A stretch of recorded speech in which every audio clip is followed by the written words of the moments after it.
Madam madam నేను sunscreen వాడుతున్నా, face wash వాడుతున్నా, మాయిశ్చరైజర్ వాడుతున్నా, సిరప్స్ కూడా వాడుతున్నా. నాకు ఇంకా రిజల్ట్ అయితే ఏం రావట్లేదు. ఓకే. అరే రే రే రే పెద్ద సమస్య వచ్చి పడిందే. మనకి ఎన్ని యూస్ చేసినా కూడా ఇంత గుడ్ ఇంగ్రీడియంట్స్ ఉన్న సీరమ్స్, మాయిశ్చరైజర్స్, ఫేస్ వాష్ ఇవన్నీ వాడినా కూడా మన స్కిన్ ఇంకా బ్రైటన్ అవ్వట్లేదు. ఎందుకు అంటే ఈ 3 కామన్ పాయింట్స్లో చూద్దామండి. ఫస్ట్ పాయింట్ వచ్చేసి మీరు ఎంత ఎక్స్పెన్సివ్ సీరం వాడినా మనము స్కిన్ మీద ఒక కెరాటినైజ్డ్ లేయర్, దాని డెడ్ లేయర్ ఉంటుందండి. అది తీయకుండా మీరు ఎన్ని 3 పూటలు సీరమ్స్ పెట్టినా కూడా అది డీపర్ స్కిన్ లోపలికి వెళ్ళాలి కదండి. అది డీపర్గా వెళ్తేనే కదా మీకు రిజల్ట్ కనిపించేది. అందుకని ఎక్స్ఫోలియేషన్ ఈజ్ ఇంపార్టెంట్ అండి.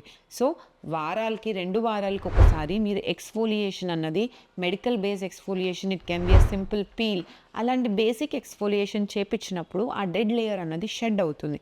అప్పుడు మీరు పెట్టే సీరమ్స్ అయినా క్రీమ్స్ అయినా ఏవైనా కూడా అవి వర్క్ చేసి మీకు రిజల్ట్ అన్నది వస్తుంది అండ్ డిఫరెన్స్ అన్నది తెలుస్తుంది.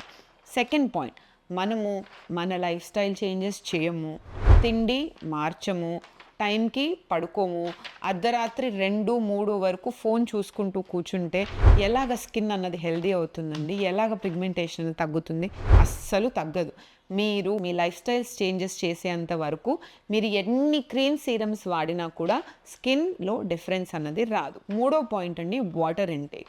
డీహైడ్రేషన్ అన్నది చాలా పెద్ద విషయం అండి. సమ్మర్లో మెయిన్గా the more me skin dehydrate అయి ఉంది, ద మోర్ మీ క్విక్గా ఏజింగ్ అన్నది వస్తుంది.